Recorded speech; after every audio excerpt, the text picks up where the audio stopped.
নমস্কার, আমি মানসী। মানসী village blog চ্যানেলে সবাইকে স্বাগত। তো আমি বলেছিলাম আরেকবার আদা বাগানটা আপনাদেরকে ঘুরিয়ে দেখাবো। আর অনেক আগাছা হয়েছে। এই আষাঢ় মাসটা পুরো একদমই এত বৃষ্টি হচ্ছে, তো গাছগুলো নিয়ে সবে আগাছায় ভর্তি হয়ে গেছে। তো পরিষ্কার করব আর আপনাদের সঙ্গে একটু শেয়ার করে নেব। চলুন। দেখুন আমাদের গ্রামের পরিবেশটা এত সুন্দর। চারধারে দেখুন, এই পাশগুলো নিয়ে দেখুন, দেখুন কত সুন্দর। আর চলুন বন্ধুরা, একটা জিনিস দেখাচ্ছি। আমাদের দেখুন এই ছাদ থেকে কি সুন্দর দেখতে লাগছে ফুল গাছটা, সাদা জবা ফুল গাছটা দেখে কত সুন্দর হয়েছে। দেখুন দেখতে একদম সেই লাগছে। তো চারিপাশটায় গ্রাম্য পরিবেশের অনেকটাই আপনাদের সঙ্গে শেয়ার করলাম। তো দেখুন কত আগাছা হয়েছে আর গাছগুলো কত বড় হয়ে গেছে। দেখুন কত ছোট্ট দেখিয়েছিলাম আপনাদেরকে। তো এই আগাছাগুলো তুলে দিলে গাছটা আরও উর্বরতা পেয়ে যাবে আর গাছটা ভালোও হবে। আর অনেকগুলো শাখা পোশাকাও কিন্তু ছেড়ে দেবে। তো এখন সার খাওয়াবো না, সার খাওয়ানো এখনও বাকি আছে। দেখুন কত আগাছা হয়েছে। এই গাছটাও দেখুন, এটাই খুব কম হয়েছে। এই যে এই গাছটাও তুলে নিচ্ছি।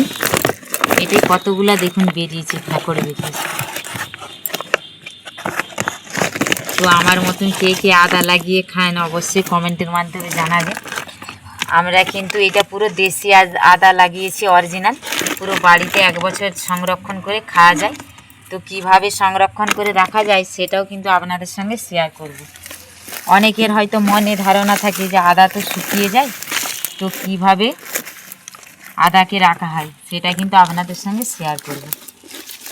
দেখুন কত বড় বড় আগাছা হয়েছে। দেখুন এই আগাছাগুলোর জন্যে ভালো করে গাছগুলো হবে না। দেখুন কত বড় বড় আগাছা। দেখুন কত বড় বড় আগাছা হয়েছে। তো এগুলো তুলে ফেলে দিচ্ছি। এখানে প্রায় আমার 17টা বস্তা লাগানো আছে। আর এইদিকে দেখুন আমাদের বাড়িরই লাগানো সন্না গাছ, এইদিকে ছাদ বয়ে চলে এসছে। দেখুন তো দেখুন এইগুলো সাফা করে দিয়েছি। এই যে এই আগাছাগুলো পরিষ্কার করে নিচ্ছি। দেখুন কত হয়েছে। এইটা কিন্তু বস্তায় লাগিয়েছি, কিন্তু বস্তাতে লাগালেও কিন্তু আদা হয়। আমি আর আগের বছর লাগিয়েছিলাম, একটা বস্তায় 2 কেজি 2.5 কেজি করে আমার আদা বেরিয়েছিল। আবার কোনোটাতে 500 বেরিয়েছিল, 800, 850, 900 এইভাবেও কিন্তু আদা হয়েছিল। তো এইগুলো এখন সব পরিষ্কার করে নিচ্ছি।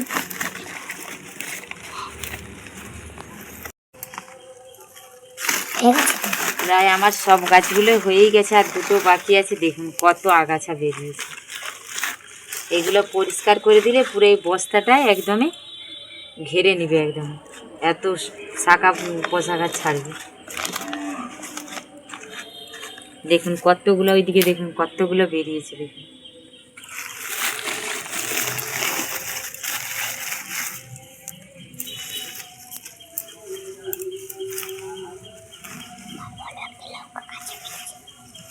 দেখুন এইদিকে দেখুন একটা কাঁচা লঙ্কা গাছও হয়েছে। এই দেখুন সুন্দরভাবে হচ্ছে। যদি লঙ্কা হয় আপনাদের সঙ্গে শেয়ার করে নেব।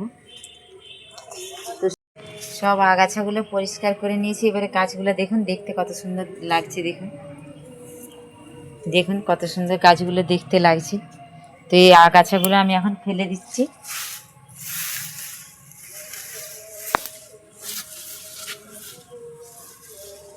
দেখুন এইদিকে আমাদের একটা জায়গা আছে নর্দমার মতন, এইদিকে ফেলে দিলাম। এবার দেখতে লাগছে দেখুন আদা গাছগুলো এত সুন্দর লাগছে।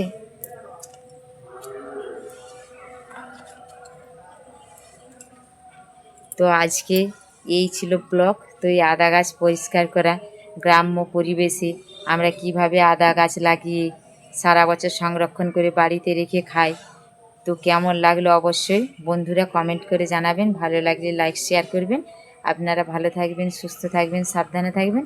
আবার দেখা হচ্ছে অন্য কোনো ব্লগ নিয়ে। টাটা।